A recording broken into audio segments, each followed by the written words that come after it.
మేము మీకు ప్రకటించిన సువార్త గాక మరి ఒక సువార్తను మరి ఒక సువార్త ఉంది ఇక్కడ.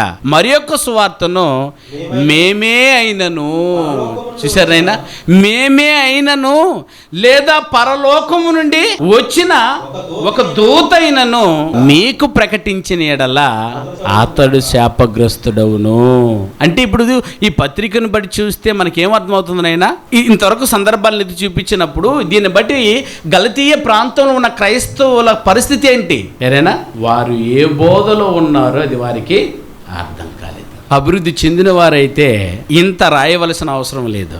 మరి యొక్క సువార్తన కాదా అనే సంగతినే తెలియలేదని అంటే, ఒకవేళ తెలిసి ఉంటే వాళ్ళ దగ్గర నోరు విప్పగలరా? ఒక భిన్నమైన బోధకుడు వచ్చి వాక్యాన్ని వినిన మీ దగ్గర వచ్చి మోసం చేసి వదిలిపెట్టి ఇల్లు వెళ్తాడా?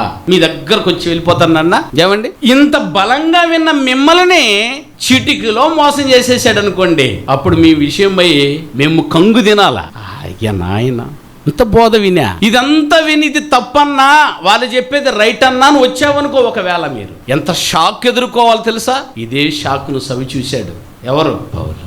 అది బాధ. అందుకని ఓహో మీకు చాలా లోపాలు ఉన్నాయి, అందుకని తన బోధను అభివృద్ధి చెందుతున్న స్థాయిలోకి తీసుకొచ్చి చూపించాలని ఈ పత్రికను రాసి చూపించాడు. ప్రియులారా, మనసు పెట్టి ఇంటికెళ్ళి ఈ పాఠం అట్ట వేడి మీ మైండ్లో తగ్గకుండానే నీ పాఠాన్ని చెప్పిన తర్వాత వెళ్ళి కూర్చొని 6 అధ్యాయాలే ఉన్నాయి. 6 అధ్యాయాలు ఏనండి. గలతీ పత్రిక అంతా చదివేస్తారని ఆశిస్తున్నాను ప్రియులారా. చదివితే మీకు బాగా అర్థమైపోయింది. అభివృద్ధి చెందిన స్థాయిలో ఉన్నారా, అభివృద్ధి చెందుతున్న స్థాయిలో ఉన్నారా, లేదా అభివృద్ధియే చెందని స్థాయిలో ఉన్నారా అన్నది మీకు అర్థమైపోద్ది ప్రియులారా.